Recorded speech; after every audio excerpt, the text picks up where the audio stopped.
Bom dia, Armindo. Bom dia, João Pinto, e bom dia aos ouvintes da 9 e 1.7 MFM. Já estamos para mais uma edição do Mundo em Duas Sintonias. Muito bem, temos a nossa agenda aqui marcada para tocarmos nos nossos pontos, é importante que isso se fale, mas é bom sempre termos uma opinião aí de um jornalista, alguém que está a viver em Portugal, principalmente, sendo, claro está, portanto, aquele país que muitas vezes foi tido como se estando a lançar sempre notícias caluniosas contra entidades angolanas. Foi uma semana, a semana passada, recheada de muitas revelações.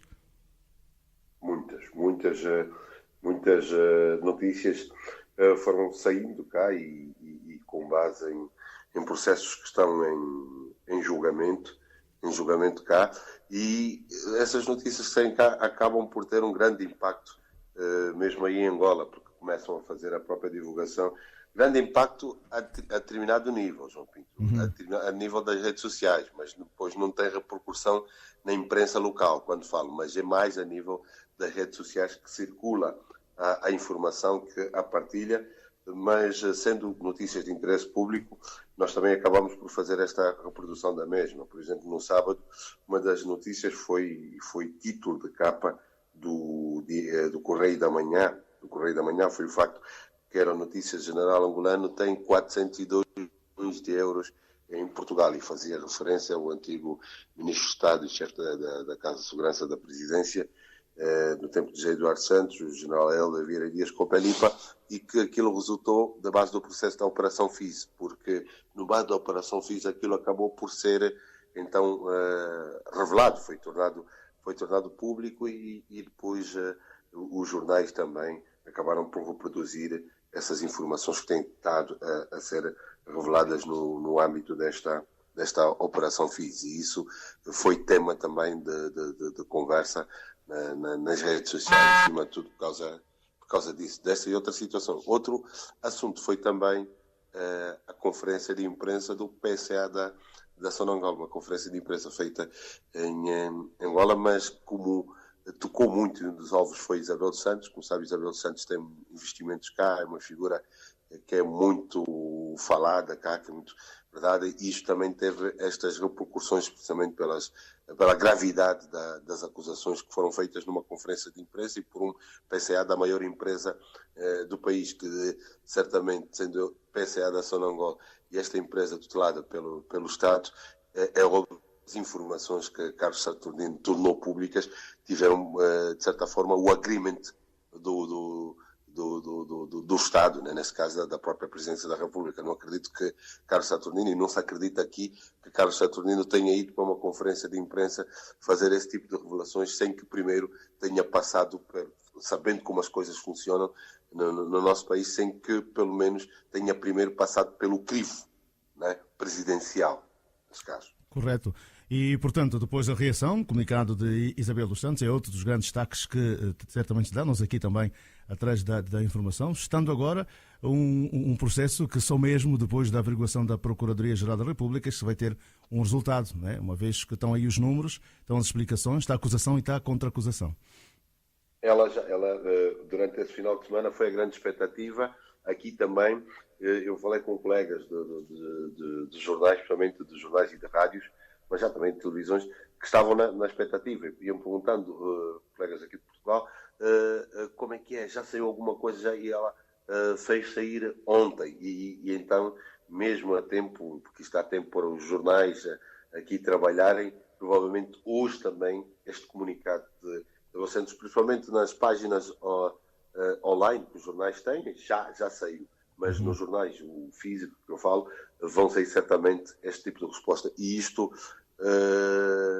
não sei, para nós, do ponto de vista da imagem, não sei se é bom, porque começa-se então a chegar a um julgamento, porque agora, tornando isso público, o julgamento também começa a ser um julgamento público, começa-se a levar à praça pública toda essa questão. Há um lavar de roupa suja que há aqui, porque a atual direção da Sonangol saberia com certeza que ela não, conhecendo Isabel dos Santos como é, não deixaria de responder. E aí, pois certo. Agora, isto é que vai levantar, porque o assunto já se fala, já envolve a PGR, e de que forma isso também vai levar, João Pinto, como é que a PGR vai atuar, porque Isabel dos Santos é Isabel dos Santos, é a maior empresária do país, tem muitos investimentos no país, tem negócios com muitas figuras fortes do país, emprega muitas pessoas no país. É filha de José Eduardo Santos, que foi 38 anos, 38 anos e 6 meses presidente do país. É filha de José Eduardo, que é presidente do MPLA, que é o partido que governa o país. E então não é assim. Mesmo as próprias questões que se levantam, e há aqui setores também que perguntam, colocam várias questões. Por exemplo, se Carlos Saturnino ter feito isso, estaria ciente das repercussões, não estaria, de certa forma, a ser inconsequente, sabia quais são as consequências, mas será que teria por trás este apoio, esse suporte presidencial que diz vai e diz isso e faz isso, será? E até que ponto é que ele também não terá telhados de vidro, porque ele pertenceu sempre a essa estrutura da Sonangol e foi, quando ela chegou à chefia da Sonangol, ela propriamente demitiu por causa disso, e quando ele fala, por exemplo, de questões da existência de um caixa 2, e as pessoas perguntam, será que é novidade? Será que a Sonangol só teve um caixa 2 durante o exercício de Isabel dos Santos? Isto obrigaria, por exemplo, a PGR a fazer um levantamento, se calhar da Sonangol até a partir da gestão de Joaquim David, passando pelo próprio Manuel Vicente, passou por o PCA Lemos e chegando até essas direções todas, porque já há muito tempo que nós ouvimos falar muitas vezes ou de um caixa 2 ou de um saco azul que havia na Sonangolia, que aliás, e que fez com que muitas figuras ligadas ao poder no passado, ou até mesmo no poder hoje, criassem empresas, criassem riqueza, comprassem património dentro e fora do país. Então é uma questão que, e creio também que neste período que ela teve na Sonangol, ela de certa forma teve muito acesso a isso. E uma coisa é verdade também, uma coisa é verdadeira, João Pinto. Temos que ver que Isabel dos Santos aumentou muito a sua riqueza com dinheiro que também veio da Sonangol. Financiou, foi uma das pessoas que beneficiou disso. Então, tendo estado lá que também como PCA, teve acesso a muita informação e isto vai ser uma guerra e parece que é uma guerra de grupos. Há grupos muito fortes, muitos interesses em jogo e estão a lutar nisso. Já era previsível, exatamente, por causa das questões económicas, não é? E, aliás, a quem tem. Mas, por exemplo, hoje o jornal O País traz, né, o físico, traz o título, Isabel dos Santos, isto não passa de uma manobra de diversão. As explicações, portanto, foram a tempo ainda de ter. Aliás, a expectativa, o jornal deve ter fechado muito tarde para que pudessem ter isso hoje como matéria de capa. Mas vamos avançar aqui para os nossos... Agora, mas João Pinto, uma coisa é perceber, e é isto que eu, tu, algumas pessoas cá, os próprios ouvintes aí, será que estas guerras que há de grupos são guerras que estão a agir no interesse nacional ou apenas em defesa de interesses pessoais, em defesa de negócios, de coisas do género? É preciso perceber isso. Será que vale a pena levar, e quando é a imagem do país não é falada pelos motivos, porque aqui é todo tipo de capas dizem Isabel dos Santos levou 38 milhões, transferiu 38 milhões antes de deixar, pagou 100 e tal milhões em consultoria, 130, e ela responde aqui na sua carta dizendo que, por exemplo, a administração de Lemos gastou muito mais, gastou 200 milhões, quer dizer, há coisas que vão sendo reveladas aqui, um lavar de roupa suja que não é bom para a imagem do próprio país e não é bom também para a atual governação, para as várias chefias e também para nós. Não é? É isso. Portanto, e é bom, a bem da estabilidade, portanto, as pessoas manterem-se calmas. Na nossa agenda temos aqui a visita do secretário-geral do MIREX, Centro Social, o Bom Samaritano. São dois temas diferentes. Né? Não é? Primeiro é a visita do secretário-geral do MIREX, Dr. Agostinho Vandona, que está cá a visitar Portugal.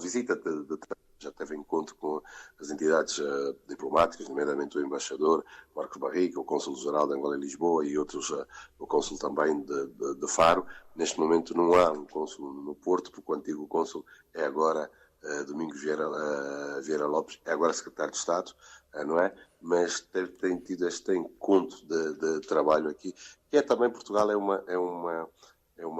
um país que Agostinho Vandona bem conhece, ele estudou cá, ele foi presidente também da Associação de Estudantes Angolanos cá, conhece bem isso, então são visitas de trabalho, nesta altura para estar a escutar, para perceber e também dentro do plano de redimensionamento que o Ministério dos Negócios Estrangeiros está a fazer a nível da redução de pessoal nas missões diplomáticas e consulares angolanas pelo mundo, e passa por Portugal pela importância que tem para Angola.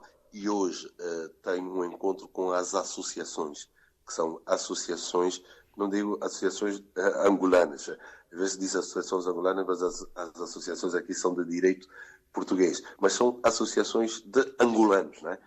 Que defendem a angolanidade, defendem os valores, a cultura angolana. Então ele tem com estas associações de angolanos, associações académicas, religiosas, culturais, esportivas. Ele vai fazer este encontro porque a atividade das comunidades é muito importante, porque acaba por ser também uma extensão, justamente da atividade consular, da atividade do Estado. São parceiros do Estado angolano e é uma iniciativa que eu considero nobre como secretário-geral do Ministério das Relações Exteriores, ter este encontro com essas associações, porque sai um bocado daquela, como é que eu vou dizer, daquela esfera de encontros institucionais com o embaixador, com o cônsul, com outras figuras, e vai acabar por ter um encontro com essas representações da comunidade. E aí vai perceber e vai chegar a ter assim, as dificuldades, as várias coisas, sendo também uma pessoa que tem um conhecimento, como já disse anteriormente, desta realidade portuguesa. Então este encontro acaba de ser importante, e por isso é que eu acabo por colocar também aqui na agenda da nossa conversa destaque desta visita do secretário-geral do Ministério das Relações Exteriores. E, acima de tudo, para também, além da auscultação, é tirar muitas dúvidas, porque muitos têm falado de como é que vai ser isso, fala-se pelo mundo, vai fechar, vai ser isso. Então ele vai ter essa oportunidade de passar uma mensagem que é oficial, isto é importante, e os líderes dessas associações levam para os seus associados uma informação oficial, nada pelo campo da especulação, que muitas vezes temos estado aqui a ler e a ver. Ok, então que assim seja. Avançamos para outro ponto, tem a ver com as 5 estrelas da Itália. As 5 estrelas da Itália é com uma relação. Olha, é só dizer, eu escrevi o Bom Samaritano, João Vitor, mas depois nós vamos ter uma matéria na nossa página sobre o Bom Samaritano, que é um centro social, que é de um angolano, que é de um bispo Afonso Eduardo, na Moita, e que faz um trabalho interessante. Eu coloquei aqui porque ontem fomos fazer uma visita ao chama da Solidariedade, e estivemos lá com o senhor cônsul e fizemos essa visita. Então é um destaque de um trabalho de uma Angola que acontece fora da Angola, feita por um angolano. Agora, vamos para as eleições na Itália. Hoje Pinto. Hoje vão ser anunciados os resultados já propriamente oficiais, mas as projeções dizem que populistas e a extrema-direita podem ter maioria no Parlamento após um desaire do Bloco Central. O Movimento 5 Estrelas, que é declarado vencedor das eleições em Itália, mas sem maioria. Então, se este movimento se juntar à extrema-direita, que é eurocética, podem passar dos 50%. Um dos grandes derrotados é Berlusconi, que ele não se pode candidatar por causa de razões legais, mas esteve abaixo da expectativa. Agora, Matteo Renzi, também do Partido Democrático, teve um mau resultado também. E então, o que vai acontecer é que vamos ter um longo período de espera. É que, desde 92, em média, os partidos italianos demoraram 51 dias entre as eleições e a tomada de posse de um governo. E foi precisamente em 92 que a espera foi maior. Foram 90 dias para formar um governo. Em 1999 foi que teve menos tempo, foram 5 dias. Mas a média que há em Itália é demorarem 51 dias entre as eleições e a tomada de posse para formar um governo. É que há aqui negociações. O próprio Partido Democrático de Matteo Renzi já admitiu o resultado negativo. Ele aparecia nas projeções em segundo lugar, encabeçado do tal bloco de centro-esquerda, com cerca de 23% nos votos. É o partido que está no poder desde 2013, teve 3 primeiros ministros, Enrico Letta, Matteo Renzi e Paulo Gentiloni, que agora nessa situação. Então vamos ter aqui, em termos de blocos pré-eleitorais, provavelmente ficará assim. Primeiro, centro-esquerda-direita, com 35%. O centro-direita, melhor dizendo, com 35%, assim que está correto, o centro-esquerda com 20% e o Movimento 5 Estrelas com 34%. Então, há depois o bloco que não foi estabelecido antes das eleições, mas que pode ser alvo de negociações nos próximos dias, que é este tal bloco que preocupa Angela Merkel, Macron e os outros, que é um bloco eurocético e um bocado populista, que pode ter 54%, que é o movimento 5 estrelas, que é o Liga, que vai juntar com os irmãos da Itália, e também o Liga com Salvini. São estes três que juntos poderão chegar a mais 50%. Quer dizer, eles vão conseguir passar os 50% e agora estão para determinar ainda se materializar um acordo pós-eleitoral entre o Movimento 5 Estrelas, o Liga com Salvini e os irmãos de Itália, algo que só vamos saber então nos próximos dias, mas que já é dado na Itália como uma possibilidade real. Então, isto vai preocupar porque sabe que a Itália já teve um passado com populismo e com esta visão contra de extrema-direita, um bocado contra os estrangeiros, contra a Europa, com essa entrada de imigrantes e o resto. Isto é muito complicado. Muito complicado mesmo, né? Itália. Bem, portanto, há uma espécie de regresso ao passado na China, naquela consolidação de um líder, né? A história de Xi Jinping ter ganho esse mandato. Nós seguimos aqui, João Pinto, o congresso do próprio Partido Comunista Chinês. É que Xi Jinping ganhou um mandato para a vida. E a grande preocupação nos meios aqui europeus e também asiáticos, europeus e até do próprio Estados Unidos da América é o que ele irá fazer. Porque sabem do seu objetivo de fazer da China uma grande potência e tornar o mundo um bocado mais chinês. É que Xi Jinping já era o secretário-geral do Partido Comunista Chinês, presidente da Comissão Central Militar, presidente da Comissão Central Nacional de Segurança, comandante supremo do Comando Conjunto de Batalha do Exército de Libertação do Povo. Tinha sido designado como núcleo do Partido Único e o seu pensamento tinha sido elevado à doutrina oficial. É que a partir desta semana, Xi Jinping passa a ter todo o tempo que desejar para tornar a China grande outra vez. É que o Congresso Nacional do Povo prepara-se para aprovar hoje uma decisão tomada pelo Partido Comunista Chinês e consumar a abolição do limite constitucional de 2 mandatos consecutivos para os cargos de presidente e vice-presidente do país. É que uma decisão que não é surpreendente, nós já tínhamos falado aqui, mas representa o fim de um sistema de liderança coletiva que governou a China nas últimas décadas. É que a perspectiva dominante é que o país mais populoso do planeta passa a ser governado por um homem só e com o grande objetivo de fortalecer esta posição internacional chinesa que Xi Jinping vendeu muito bem. Quer dizer, que essa tomada, entre aspas, de poder por parte de Xi Jinping pode ser aplicada a um líder que está há 5 anos no topo de um sistema que não tem os habituais check and balance que existem em democracias como nos Estados Unidos, mas desde o final dos anos 80 que a China tinha tentado aplicar uma série de regras para tornar o poder político mais previsível e, sobretudo, impermeável. Queria um poder que não deixasse espaço para o aparecimento de homens fortes. E uma delas foi o limite de 2 mandatos consecutivos para o presidente, que era extensível a outros dirigentes de Estado. E foi assim que, por exemplo, nos anos 90, Jiang Zemin se deu lugar a um Jitao e um Jitao depois se deu lugar ao agora Xi Jinping, porque a China tinha aprendido com os erros cometidos pela União Soviética, onde as transições de poder foram sempre violentas e criaram uma certa divisão. João Pinto. Muito bem. Enquanto isso, e ainda falando de controlar o mundo, controlar a força, portanto, Vladimir Putin saiu em tempo de campanha com a possibilidade de ter um super míssil.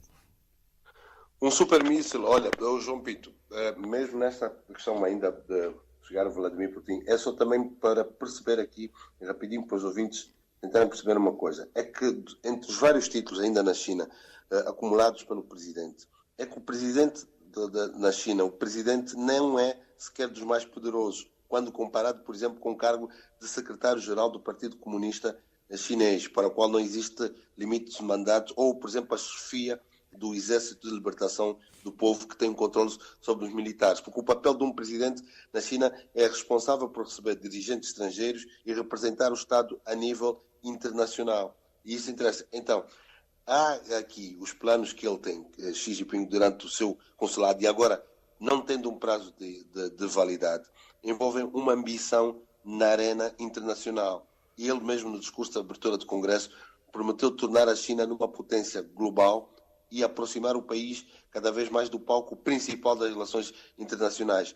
Há o facto, por exemplo, da Rota da Seda, que ele vai, o lema que ele tem tentado a pôr, por exemplo, é um lema que é da época de Deng Xiaoping, que é esconde as capacidades e espera pela oportunidade. E ele jogou muito com isso e vê que a oportunidade é agora esta, e a nível externo, as grandes prioridades da liderança da China estão com a reafirmação da sua soberania em vários planos. Esta questão que eu te disse, estabelecer de novo a Rota da Seda, a criação de organismos como o Banco Asiático de Investimento, que vai concorrer com instituições lideradas pelo Ocidente, que vai financiar. Quer dizer, esta Rota da Seda, como eu dizia, um conjunto de investimentos em infraestrutura em mais de 60 países asiáticos e africanos, com o objetivo de ligar a China à Europa por terra e mar, tem também esta presença cada vez maior em organismos das Nações Unidas, que eles têm estado a ganhar com a gestão desastrosa de Donald Trump, e eles então vão entrando,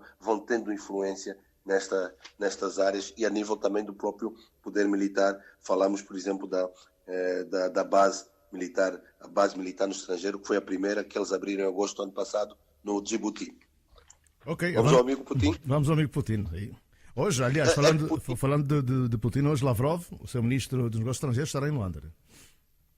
Estará em Luanda, numa altura que há também uma importante figura da diplomacia americana, que estará também por África, mas não passará por Angola. Quer dizer, é também dos dois países buscando também a influência em cada um. E Lavrov tinha que passar por Angola porque a ligação que a própria Rússia tem com Angola. E numa altura que a questão da Síria vai dividir a influência, Putin, no discurso, uma espécie de um discurso de Estado da Nação perante os membros das duas câmaras do Parlamento, foram mostrados vídeos e gráficos a evidenciar as capacidades das novas armas soviéticas. E ele ameaçou mesmo a NATO e Washington e disse que tem armas invencíveis. Ele recorreu a uma retórica a lembrar o período da Guerra Fria, disse não temer o uso de armamento nuclear e classificou como obsoletos os sistemas de defesa antimísseis ocidentais, porque a NATO tem estado a estabelecer bases em países muito próximos da Rússia, e isto Putin encara isto como uma afronta, e então disse que tem armas invencíveis e disse este discurso. Mas disse que não está a ameaçar ninguém e não vai atacar ninguém, mas disse apenas que o arsenal está agora reforçado com armas que podem tornar obsoletas os atuais sistemas de defesa antimíssil. Foi uma intervenção de mais de 2 horas, e que se esperava que ele fosse falar em questões de política internacional ou na próxima eleição, mas ele dedicou grande parte do tempo a falar dessas novas armas, dos mísseis de cruzeiro e o míssil que se desloca a uma velocidade 5 vezes superior à do som e sem limite de alcance, além de mini submarinos nucleares não pilotados. Disse mesmo que qualquer uma dessas armas é invulnerável aos sistemas que estão ao serviço dos Estados Unidos da América e da NATO, que ele considerou. Então deixou aqui um aviso, uma ameaça, e parece que os tempos não estão bons. Mas o Pentágono já respondeu, disse que o que Putin disse, nada do que Putin disse é surpresa. Washington sabe que estas armas estão a ser desenvolvidas há muito tempo e até disse que sabe onde estão. É isso, o mundo. Por isso é que há, portanto, mesmo nestas tais teorias de conspiração, lemos muita coisa. Agora saem muitos livros que falam do que foi o passado, e aí vamos conhecer certamente como é que eles atuam para espiar um ao outro. E nos meios mesmo, os meios que falam de geopolítica, a inteligência, colocam mesmo como o Vladimir Putin da Rússia e Xi Jinping da China como os dois grandes estadistas do momento. A gestão de Trump, a maneira como Trump tem estado nos Estados Unidos, coloca de certa forma de fora, e acabam por ser os dois grandes estadistas do momento. Basta ver que mesmo na questão da Síria, a intervenção russa criou um certo equilíbrio. Se Bashar al-Assad, se não tivesse tido a intervenção russa, já estaria fora de poder há muito tempo. Então Putin vai criando, porque há aqui muitos dualismos. Nós vimos a crise dos mísseis em 62, quando Nikita Khrushchev, colocou os mísseis em Cuba e a própria reação dos Estados Unidos porque tinha os mísseis aí perto. Mas a NATO hoje coloca mísseis em países muito próximos da Rússia e, de certa forma, quer que a Rússia fique assim a olhar, ver, ouvir e calar ou apreciar o cenário nas calmas. E Putin diz que não é bem assim. Nós vamos reagir e vamos ter. Há uma notícia, por exemplo, do corte agora de gás para a Ucrânia. A Rússia cortou este final de semana, fez cortes, normalmente é assim, são essas medidas que faz. E quando a Rússia corta o gás para a Ucrânia e corta para a Europa, num tempo de frio, a Europa fica constipada, fica gripada, né? É muito complicado, é assim um termo que se usa. Então são umas medidas dessas políticas, meu caro amigo. Correto, então nós vamos certamente ter tempo na quarta-feira para falarmos do top 5. Angolanos estão a comprar casas aí em Portugal, estão no top 5, estão no top 5 e de certeza que já tiveram, estão no quinto lugar por causa da crise, mas já estiveram muito mais acima. Os angolanos acabaram por ser ultrapassados pelos chineses. Okay. No top 5 nacional estão os franceses, depois vêm os brasileiros, os ingleses, os chineses e depois os angolanos. É só para dizer, nós já estivemos no terceiro lugar, até à frente dos ingleses. Fomos ultrapassados pelos ingleses e pelos chineses. Ok. Quarta-feira vamos então falar disso. Armindo Laureano, um grande abraço, votos de muito bom dia, boa segunda-feira, boa semana de trabalho. Obrigado para ti e para os ouvintes também da MFM. É só dizer que visitem o site www.vivenciaexpressnews.com. Estamos com um novo site, com nova figura, com nova imagem. Visitem e encontrem também a notícia. E esta conversa estará disponível às 9 horas de Portugal, 10 horas de Angola, para os ouvintes. Muito obrigado e tudo bom. Mundo em duas sintonias, Vivência Press News e MFM. Bom dia.